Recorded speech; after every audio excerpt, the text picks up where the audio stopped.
Mr. President, thank you very much for your time.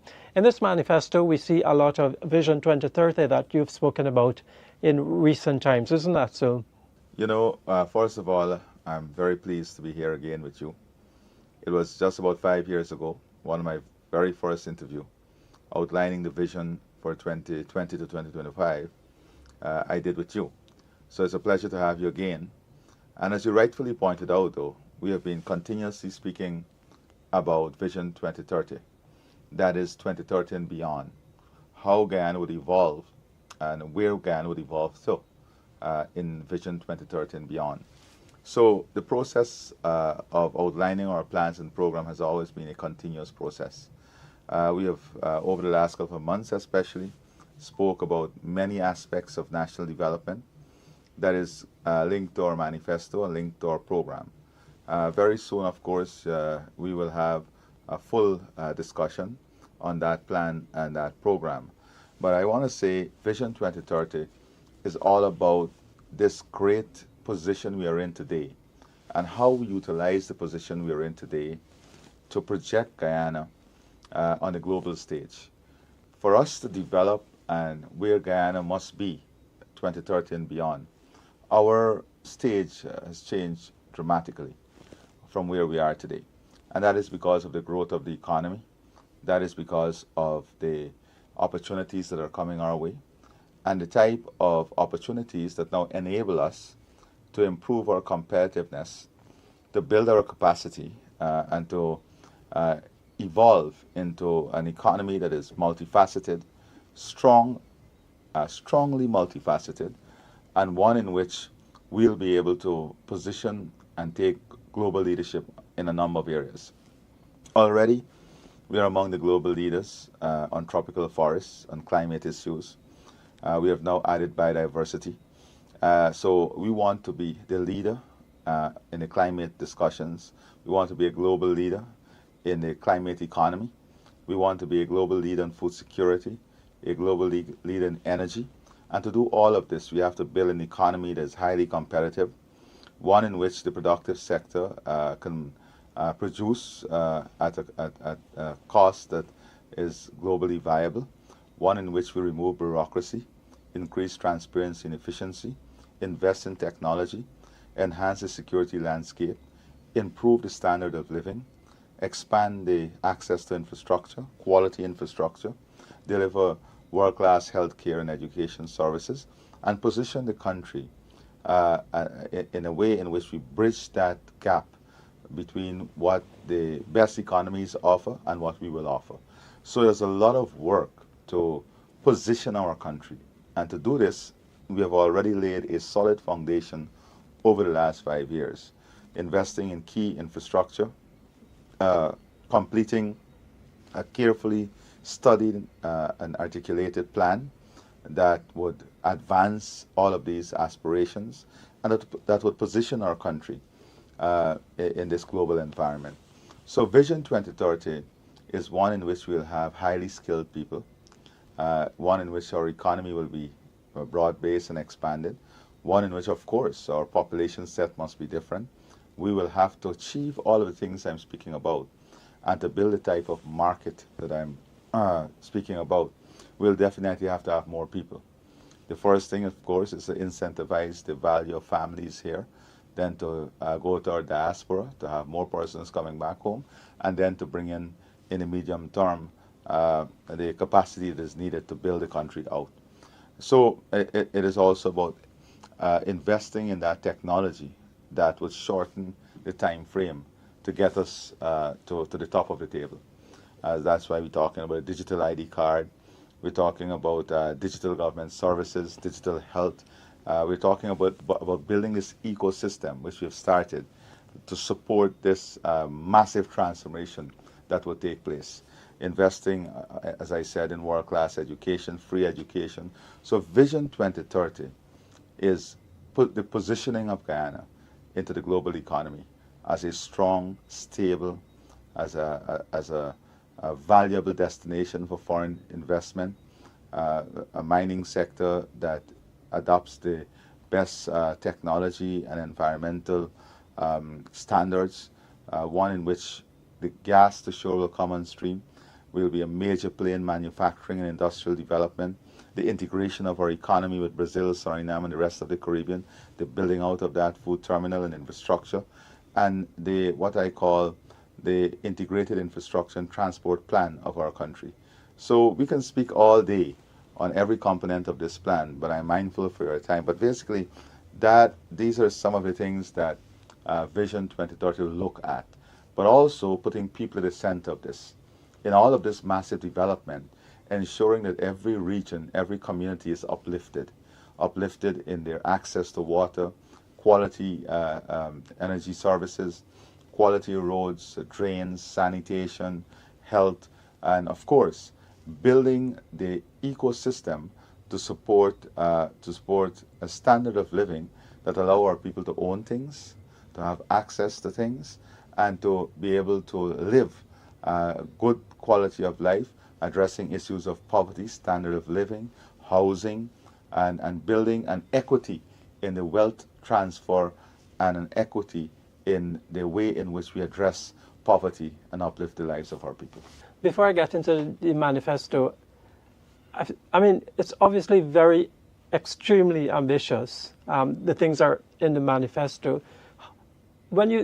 Obviously you must have thought about your government and how you will implement it. I've heard you talk about efficiency and what has happened in other places to ensure that what you promise is achieved. What is your thought process about that? So that's a brilliant question, Neil. Definitely the structure of government will change drastically. You will see a government that is very nimble, but a government that will be bringing in every level of skill that is required to achieve what we're setting ourselves by 2030. It's a very ambitious agenda.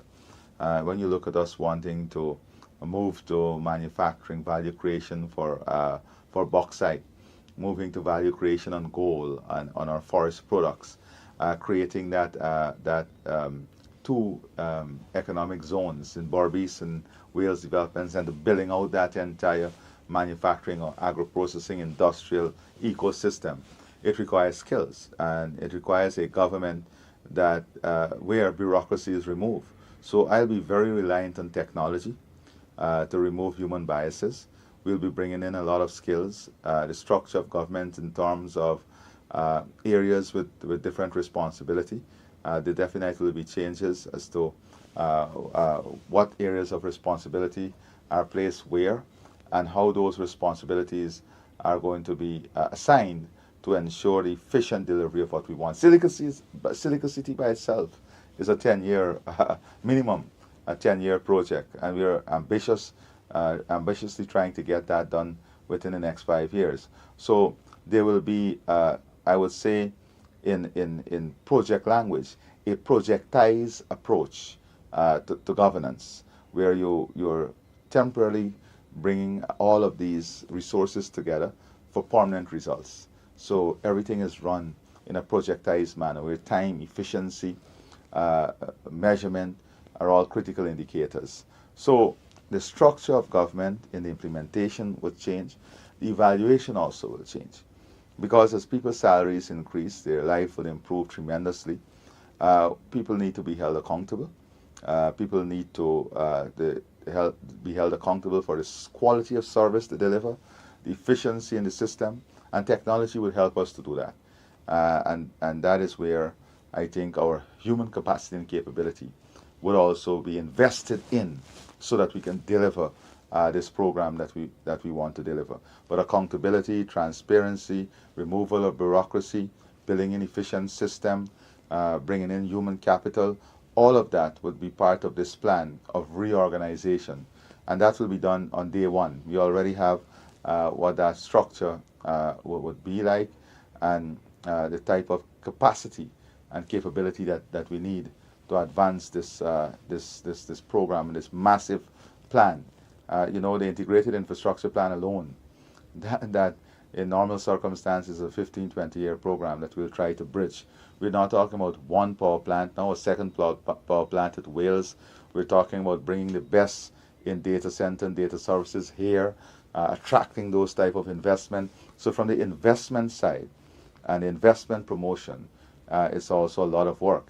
Tourism is going to be a major sector that we're going to invest in heavily, like we're going to do in agriculture. So it's going to be a high-paced, high-speed environment, and we will definitely be bringing in, reorganizing the structure of government to meet this. Now, when you were thinking about this manifesto, you and the other leaders in the PPP, is it a case where you were thinking we'll get this much resources so we can do this much, or was there a different approach? Perhaps, of course, the budget is heavy on welfare, people's welfare. Could you give me an idea of what the process was? So the process of the manifesto was, one, building on what we've achieved. We have already achieved beyond what we promised in 2020. The removal of 200 taxes, reduction, increase in threshold. We have seen the expansion of agriculture, expansion of production. The productive sector is doing well. The diversification of the economy has started. The building out of a services sector, a very mature services sector. We have seen a major infrastructure, an important infrastructure will have started. The Linden to Mabura Hill to Lethem Road, the Damara River Bridge, the Terminal 2 of the airport already advertised, the new Barbies River Bridge, the road going the new highway going all the way to Land of Canaan, the Schoonard Highway going all the way to Porica, the Del Conte route alignment, the Sand Hill Road. All of those projects are already in the pipeline. At design stage, some at implementation stage, some at tender stage. So the work has started, tremendous work.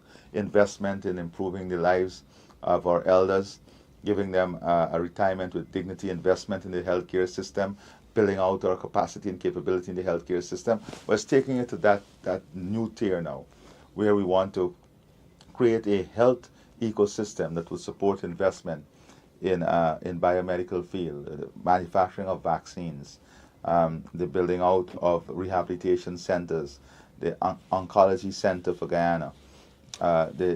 So it's investment now where these sectors will be prime contributors to the economy because of the type of investment we're making in the ecosystem, the regulations that we bring in place to support these as foreign currency earners. So now, so what we had to do was to understand where we are, have a clear idea as to where we want the country to be, building our competitiveness, ensuring that the streams of revenue are expanding, and that we continue to grow what is there already.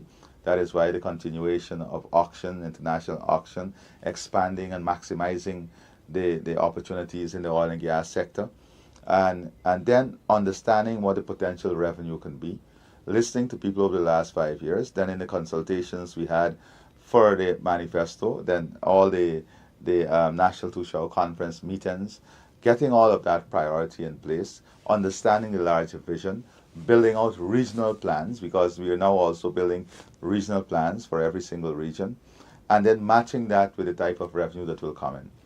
So you have to have a balance. You if you spend everything, then you have an imbalance. So everything is linked. You will see, for example, some of the announcements that we have made are directly linked to the performance of the economy. Take, for example, old age pension. Everybody is speaking about, we're going to do this for old age pension and that for old age pension. But none of them are saying, listen, we have to build the economy. This is what we want for the entire country. So we have to balance that with everything else. Because if we're going to build 40,000 new homes, not talking about house lots now, we want to build 40,000 homes. Imagine the magnitude of work that will go into building 40,000 homes.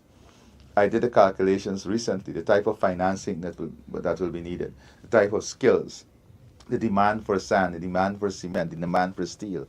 All of that now opens up opportunity for the manufacturing of steel, cement, and with price of energy coming down. So the type of investment that will be building out and expanding the economy, but at the same time supporting improvement in life. So I come back to the old age pensioners.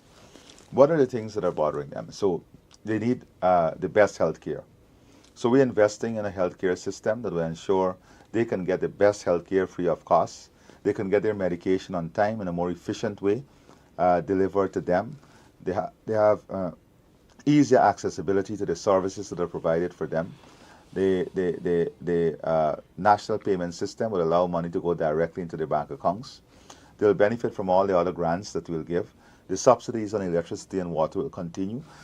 So everything that we have already given will continue and be expanded. And then what we did, we said, okay, having done all of this, we're now also going to give them a transportation grant of $50,000. A transportation grant, add that.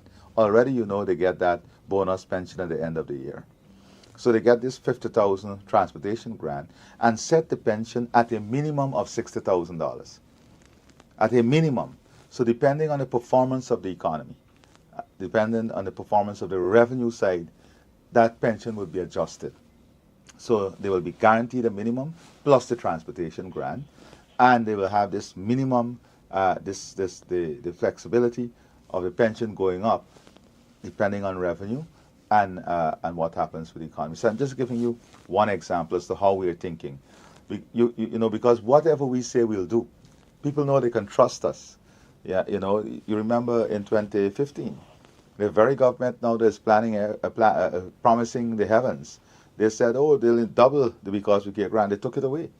So one thing that underpins our work on the manifesto is we know that we will be elected to implement this. So it's not a fanciful manifesto. It's a well deliberate strategy.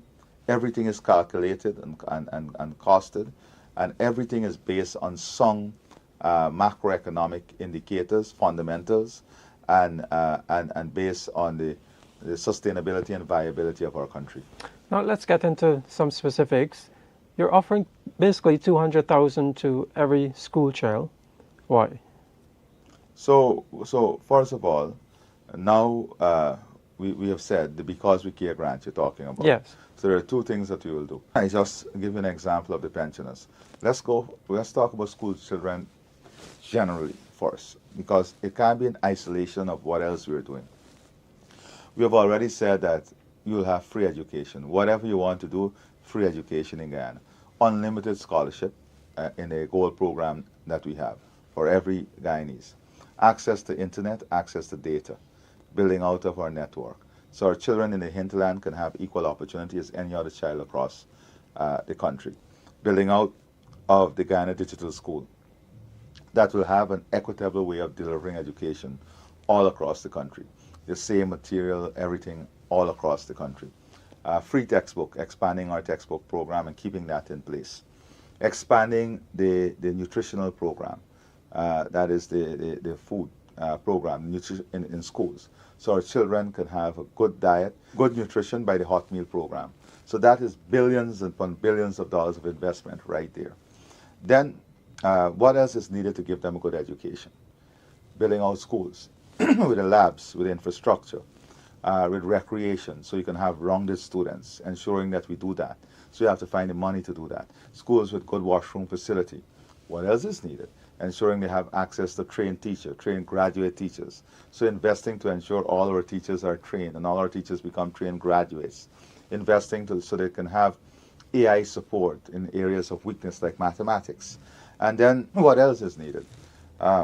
Having strong families, strong community to support those children in school, to support the vulnerability that exists within society. That is why building out facilities within the communities themselves. Building out, helping families to at home, providing counsel services, providing daycare centers for small children, improving the disposable income at the home, expanding opportunities for both parents to work, reducing the economic hardship and financial hardship so the children are in a better environment. And then what else is needed after that? Talk about trained teachers, everything. Transportation. So we're going to give, in addition to taking the Because We Care grant to $100,000, we're also going to give a transportation grant of $100,000 annually. And these are at minimum. Throughout the course of the 5 years, as revenue changes, as the economy is assessed, people can be guaranteed more. But what I'm saying is at a minimum, $100,000 Because We Care grant, $100,000 transportation grant. So that is what we said when we said that we will keep what we have, expand it. People can they can expect it to grow, and then at a minimum level, and then as the economy perform, because we are very conscious about the fact that we will have to implement this, and letting people understand that whatever we say, whatever commitment we make, that is what we're going to do. And this is outside of the grants, outside of the increases in salaries, outside of the other support that we will definitely be giving families, children, the pensioners. This is outside of the tax breaks that they will get. This is outside of the subsidies and cash transfer that we will give to ensure home ownership is possible. The support we will give in people renovating and expanding their homes, creating that value chain so that you can leverage that asset and make your asset work for you, building financial inclusion in the system. All of this is part of building that ecosystem to support strong, sustainable, and prosperous living here. And of course, you're going to implement this incrementally so that people don't think if you're reelected that they will get this in 2026. Well, so let me be very clear. The pension is at a minimum, and that we are already close to that already, and depending on the economy. So all of these things will be implemented in a very, very short time frame. Very, very short time frame. Because we want to maximize the benefit and also to give that, of course it will be phased. I said everything must be in relation to the performance of the economy also, and this is at a minimum we are setting it. And so I was looking at the manifesto. There wasn't any specifics when it comes to increases for teachers or healthcare workers or other public servants.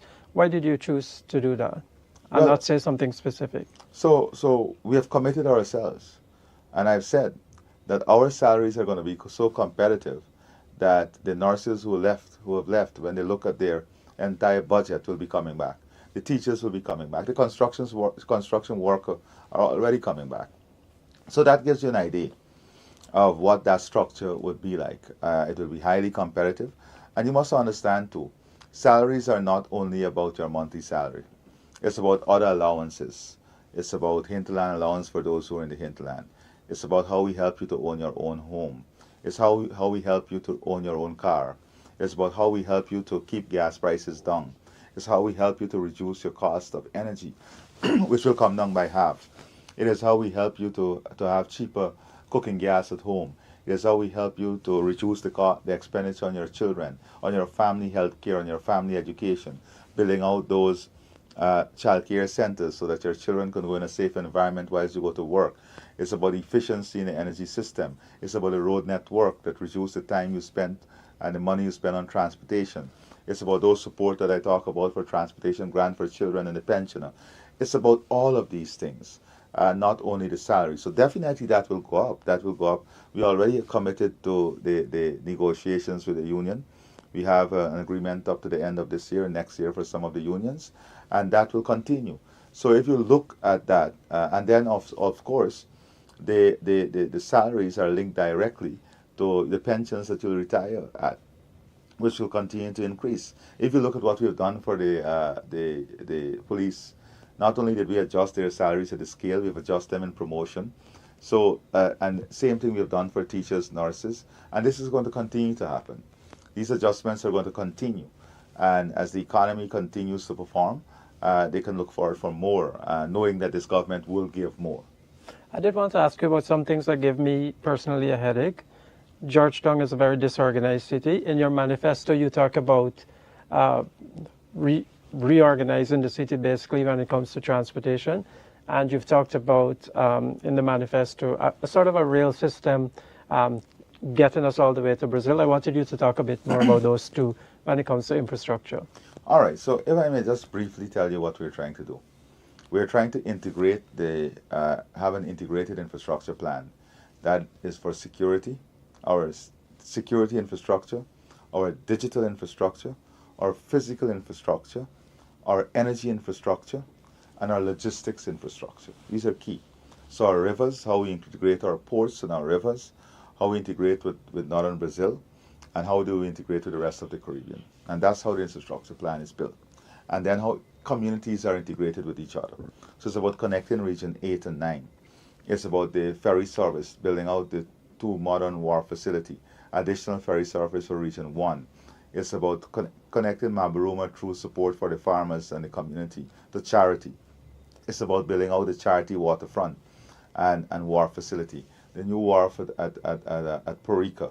It's about, which will be international. It's about the municipal airport in Barbies. The expansion of the Chedijagan International Airport. It's a new airport in Letem, all municipal airport. It's the building out of that rail system to connect to northern Brazil to the new deep water port that will be built in Region 6 with a exclusive economic zone. It's about a Wales development zone and the connection with Sand Hill, going all the way to Sand Hills, and from Timeri to Sand Hills, bridging the Damara River again, bridging the Korpukari crossing, looking at Puruni crossing Itabali. It's about bridging all of that, connecting all of that. It's about the more ferry into Region 2. It's the expansion of the road Del Conte going all the way for simplicity to Macaura, then to Bartica. It's about the digital infrastructure, the safe Guyana infrastructure also to follow that, so that our entire country is interconnected. It's about building out the mobile stations. It's about the substations for energy, the grid, the national grid to be built out to meet this, because all of this will be opening up new opportunities, new investment, whether it's housing, mining, forestry, manufacturing, industrial development, and then all of that also will bring with it new areas of urbanization, new growth poles. And these new areas of urbanization and growth pole would what we call in urban and regional planning create a shift position. Right now, historically, everybody comes to Georgetown to work. In a shift position, as new growth poles are created and new centers of development are created, more jobs migrate to closer to the rural communities because there are centers closer there. So there's less pressure coming into the city. And that is one of the things that we want. When you look at the Enmore development zone that we're talking about, that is less pressure coming into the city. The new Silica City, less pressure coming into the city.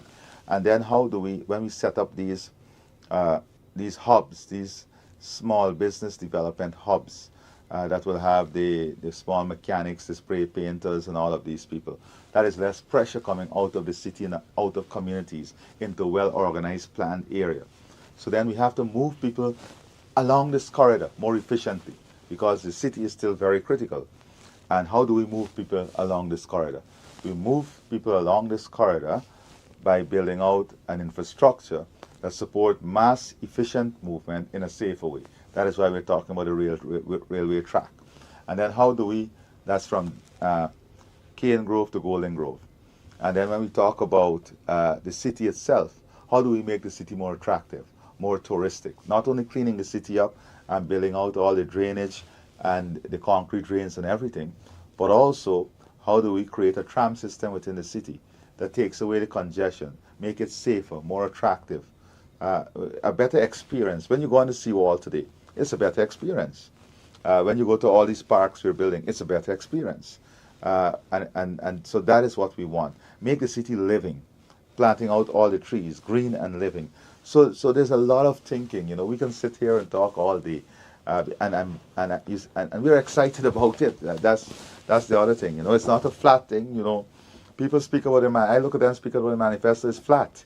There's no energy in it. There's no excitement in it. There's no belief in it because they don't believe a hell what they're saying because there was no thinking behind it. This is a clearly defined strategy as to where we want to go. Look at the small business development fund that we want to create. Is the fund different from the bank? The bank, the bank. Mm. So what does this bank target? This bank target to address a number of issues. How do we ensure there's financial inclusion, access to liquidity, access to capital for all Guyanese? So one of the big things that small business face is the collateral requirement, 2, the technical requirement, and 3, the invoice time, the time it takes for them to be paid.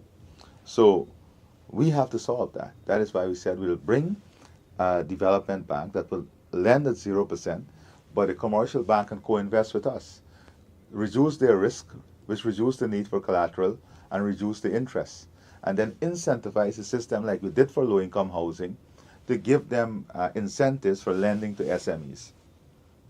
And then what do? How do we create opportunities that are scaled up for these SMEs to invest in also? That is why I tell you about the demand, the steel plant, the fertilizer plant, all the other opportunity, the gas terminal, refined product. But not only building out those, but finding ways in which the average investor and average Guyanese family can be part of these development, can be part of these economic opportunities, so that it's financial inclusion, it's inclusion in wealth creation, and it's advancing the country.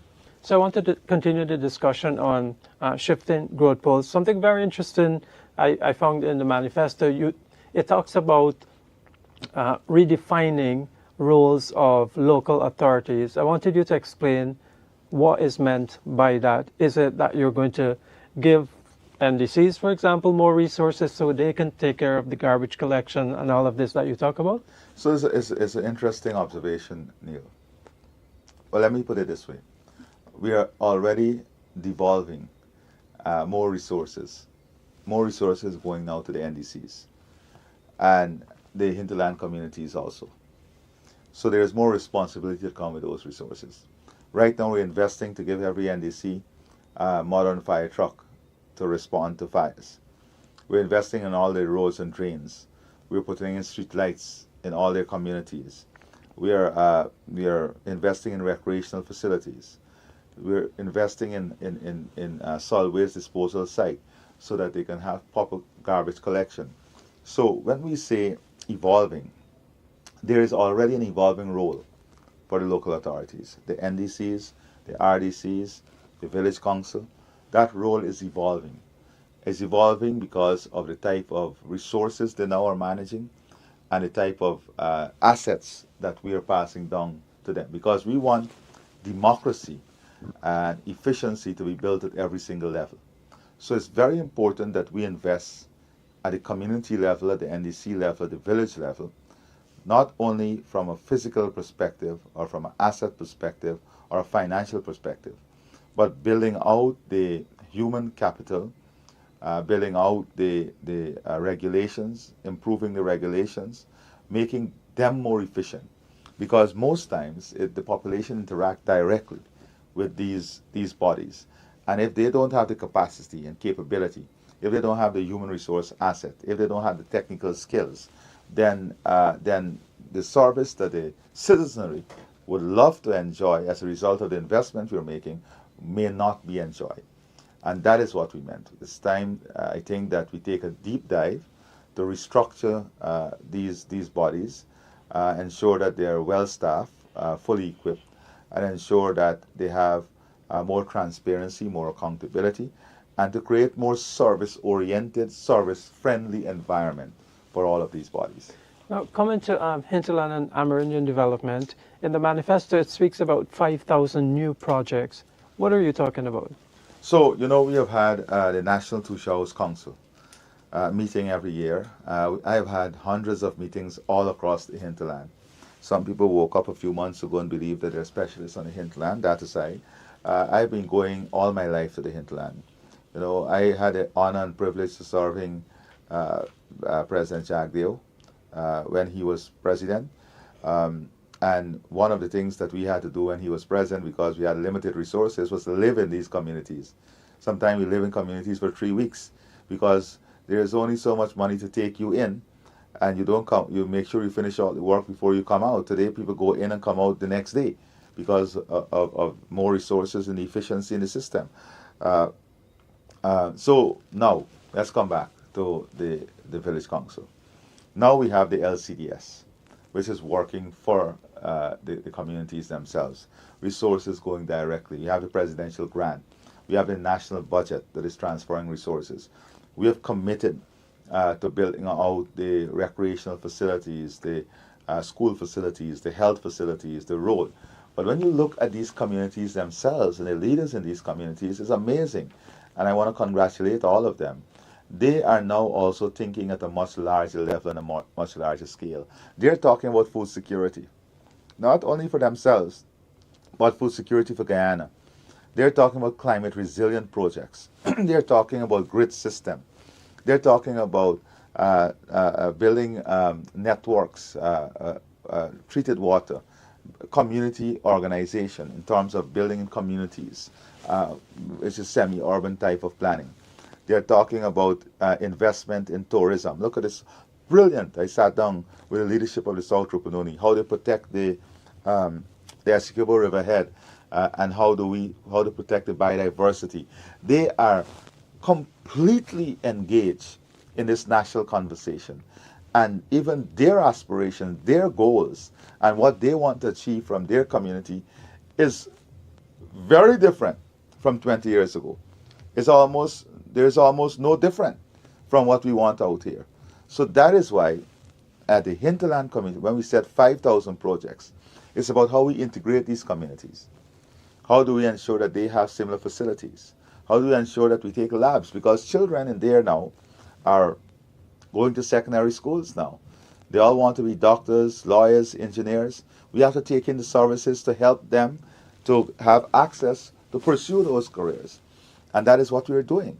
When you look at the last 70 cadet recruit, 10 of whom are now coming from indigenous communities because they now have access to secondary education. So they want housing projects. They want organized housing. So the needs of the hinterland is also changing. The priorities is changing based on the development they have seen and their access to resources, and knowing that they have a government in the People's Progressive Party Civic that is listening to them, that is working with them, that want to see them advance, and that is investing to give them the best possible life. So this is important for us to understand. So over the last 5 years, we have had conversation at varied level with our indigenous brothers and sisters, at the level of the Tushao, the National Tushao Conference, at the level of the community, and these conversations would have been continuous. As a result, we've been able to work with them. This is a plan that came from them, even through the consultation, on what those priorities are. What are the key projects that will propel these communities forward to ensure that they are food secure and that their economy is integrated into the national economy? So, for example, we're working with Embrapa to help in the Rupununi and elsewhere to develop what they call mega farmsteads that would help to support what we want to do in Georgetown, whether it's corn, soya, silage, whether it's the feed production, livestock, expansion of their own livestock. They're now talking about marine cage farming. So it's changing to the extent that miners will tell you today that the villagers who used to go to work in the mines are saying to them, yeah, it doesn't make sense for me to leave home for 3 months anymore, because I'm getting the same money in the village because of the opportunity that exists in the village now. So it's that new wave of thinking that we are encouraging from a village economy to a more integrated economy. Village economy, yes, but integrated into what else is happening within the region, and how do we support their productivity and the expansion in production. That is why we have been supporting, for example, in the cassava mill, and then having that product integrated into value creation. So the hinterland is a fantastic story that is unfolding. How do we co-invest with them to build out what I would say tourism facility at scale? Because tourism facility at scale is very, very important. You can have and that is why we're building the airports and we're redoing all of the hinterland airstrips to make them longer, safer. Because one of the main things for the people in the hinterland is access to market for their product and the cost of transportation. And we're investing to ensure that their cost of transportation come down and they have access to markets, so that the input costs can come down, their profitability can go up. And how do we support adding value on what they create? So those are also key part of what we're doing. So all of these infrastructure will be linked to doing things at scale. So if you go at Rodeo, you know this. All the hotels are booked out for Rodeo next year since Rodeo was completed this year. So how do we expand that market as an all-year market and then create enough capacity within the market to take it to the next level?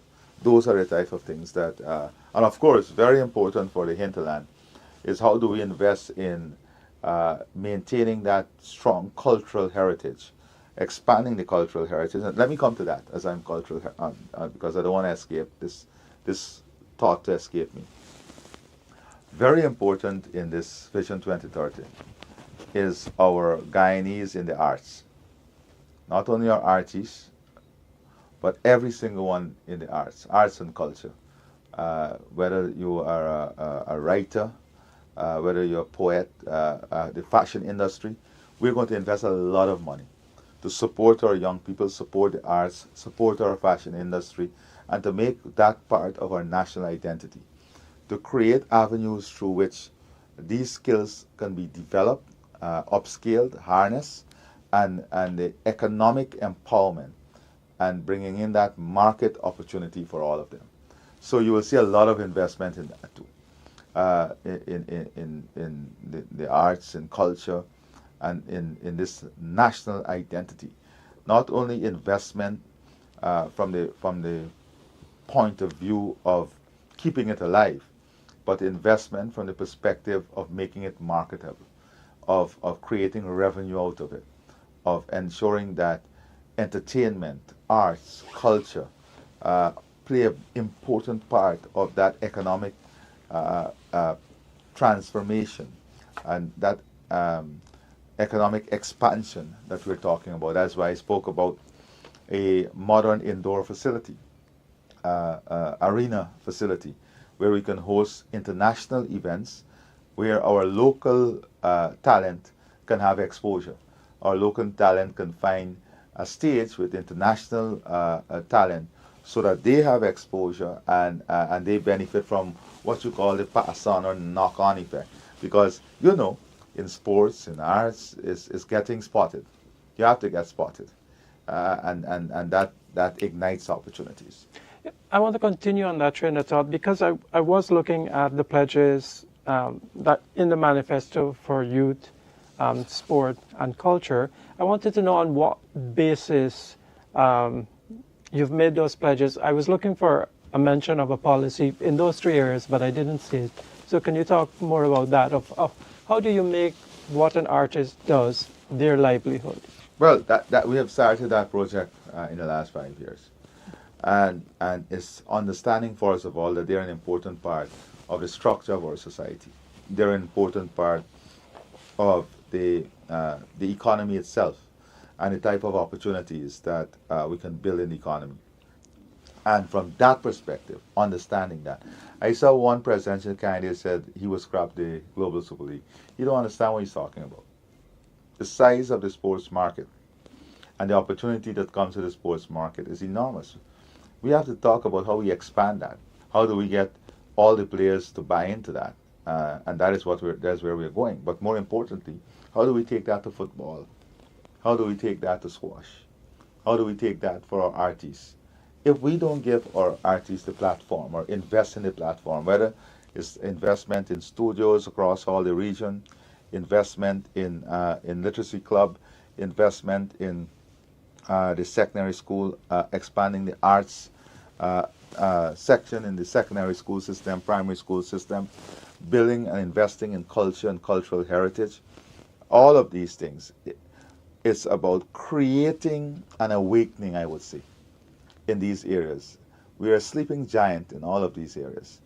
And these are areas that are critically integrated in our tourism, critically integrated in our national identity, and in our heritage. And there's no price that you can put to that. The country has to understand that we have to value these people who are investing in developing their talent and who are investing to ensure this identity of what makes us Guyanese, this cultural heritage, this the heritage of our arts and our identity that is protected, is expanded, and is marketed. Look at our fashion. How do we build out the fashion industry? We just had Origins this year, and you saw the overwhelming response we had for that. How do we make it, how do we take it on the global scale? And those are the things we're talking about. Exciting things for the future. Silica City, you will have international golf course managed by international players who will have to market that to golfers internationally. When they come, these are top tier tourists. When they come, they want to see the country's art, culture. They want to see the expression of the country and people.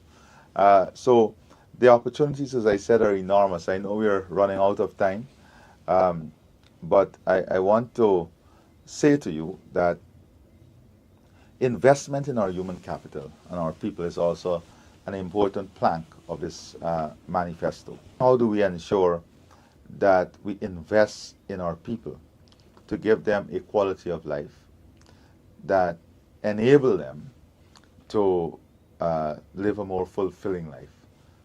And that has been addressed holistically in this manifesto. Job creation. From day one, we'll be out of labor, because to implement this, you look at 40,000 houses and a minimum of 5 persons per houses. That's 200,000 jobs continuously over the next 5 years. I just want to stitch in a quick one on that. Why are you building houses instead of giving the house lots and letting people build their houses? So we have seen the houses that we have built, there's enormous demand for it. And because of everybody, our professionals and in the work environment, there's a high demand for the homes. So when we say building, it's not only the government building, but to achieve 40,000, we will have to build a lot of that too. When I say government, in support with the private sector. But there will also be the opportunity for others to build. The idea here is that we must have 40,000 houses built. And if you look at $15 million, let us say $15 million per house. A flat 2-bedroom? Yeah, let's say a minimum investment of 15 million, because some will be less low income, some will be higher. You look at the value creation. You look at the value creation you're talking about. That's hundreds of billions of dollars of injection in the economy.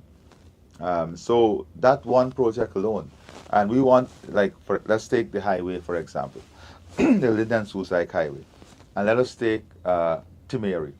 I've already said that we have now the full mapping of that area.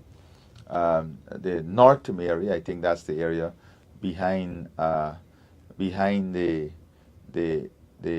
airport. That area now, most of it we know we can regularize now.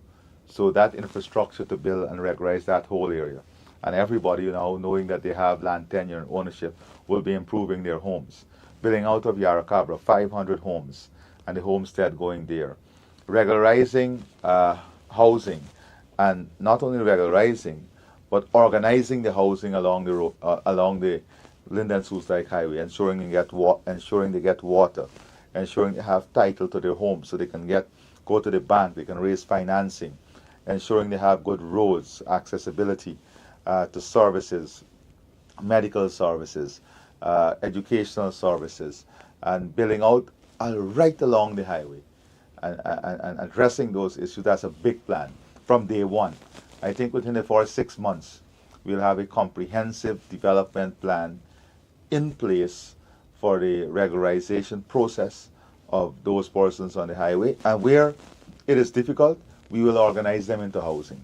We'll organize them into housing along the highway. We're talking about thousands of families that will benefit from this program, and they will benefit almost instantaneously. We already have a plan. The last 3 years has been difficult because there was a lot of conflict on who owned what. So what we're doing now, we have a proper occupational survey, we have proper demarcation, we have completed the block planning. So it's now moving into the final stage of letting people know which area, what, and how we're going to regularize them. But everybody will be in a housing setting that is of dignity and honor along the highway. Just giving you an example. Then you look at Linden, building out that housing, continuing that project for another 1,000 homes. But if you look along the coast, we're already embracing the wetlands. So we have maximized where we can go.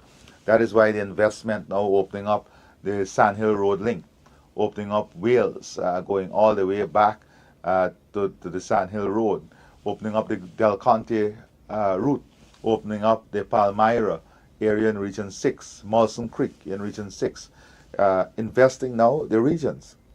Region 1, Region 2, Region 9 want expanded housing. Region 8, they all want settlement style development now.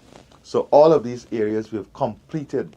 The last 5 years, why you see this magnitude of transformation. Behind all of that, a lot of work has been ongoing on this infrastructure layout for the next 5 years. So that is what you'll see implemented at a rapid pace. Mr. President, the thing that bothers people a lot is that being able to access regular services continues to be a headache. You got a line of hours for passport office before daybreak sometimes. In this manifesto, you talk, it talks about a My Guyana app. You've spoken about other apps also. What's the plan? How soon will those things come on board? We already have a One Guyana AI app. Yeah. That's out there. Mm-hmm. We want everybody to use it. Everything is going to go on a digital platform. So we don't want people to be in lines anymore. You must be able to conduct government business on your bed. On your phone. Or on your phone, on your bed. You go home at night, you take 20 minutes, you conduct all your financials, business and everything. But importantly, we have to migrate people to that because we'll have to do a lot of training, building out the platform, and that has already started. Or immigration services, or GRO services, all of these things. You don't need to fill out forms if somebody died, go to public health, go to fire, go here. You fill out one set of forms online and you go. You go to one office, the entire system is integrated. So if you go there and they need something from GRO, they can go on the system and get it from GRO. They don't need to tell you go back to GRO and come back. So taking out that bureaucracy. And a lot of times it's human biases in the system itself. How do we take away that human bias? It's technology. Take, for example, someone coming into the airport now. You come through the electronic gate only if you are specially selected by a screening process and they need secondary, you go to another line. But then when you go, you don't need a custom officer to randomly decide, I'll go, you come here, I'll check your bag, you come there. We're putting in modern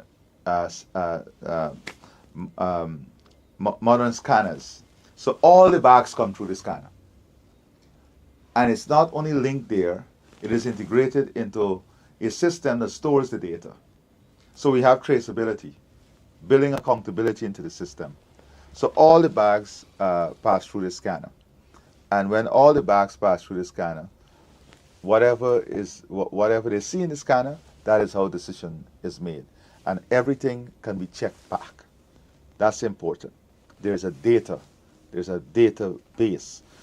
adding that layer of accountability, building out an integrated security port system to keep our ports safe, fighting off illicit trade, drugs, whether it's drug, gold, or whatever. We're building an integrated system. We've already decided with Colombia. We're going to talk to Colombia, Suriname, our U.S. partners, Brazil, and the RSS in the Caribbean to have an integrated system through which we deploy our assets in totality to fight illegal activity. Reform of the tender system. Because we have all of these small contractors now, we have to have a tier system. So we need massive reform in the tender system. That will be an immediate task. The implementation of the One Guyana Commission, getting to work, right? So the modernization of our financial system and infrastructure, from the central bank coming right down, putting a technical team to work from day one to deal with this, the modernization of the financial sector.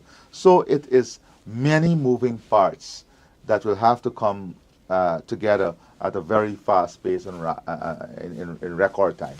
You don't speak like a man who plans on losing these elections. What are you going to be doing in the next 2 weeks to ensure that that happens, that you're reelected? So the next 2 weeks is continuing to do what we have done over the last 5 years. We're still delivering schools, we're still delivering hospitals, but continuing to let the people know that this is a government they can trust. This is a government that has delivered. This is a government that has stuck to its commitment it made to the people. This is a government that will continue to work for you. And this is the government with a clear plan that is measurable, that is implementable, and a plan to take this country into prosperity and to build a Guyana 2030 that is not behind any other country in the world. That's it. Thank you very much. Thank you very much.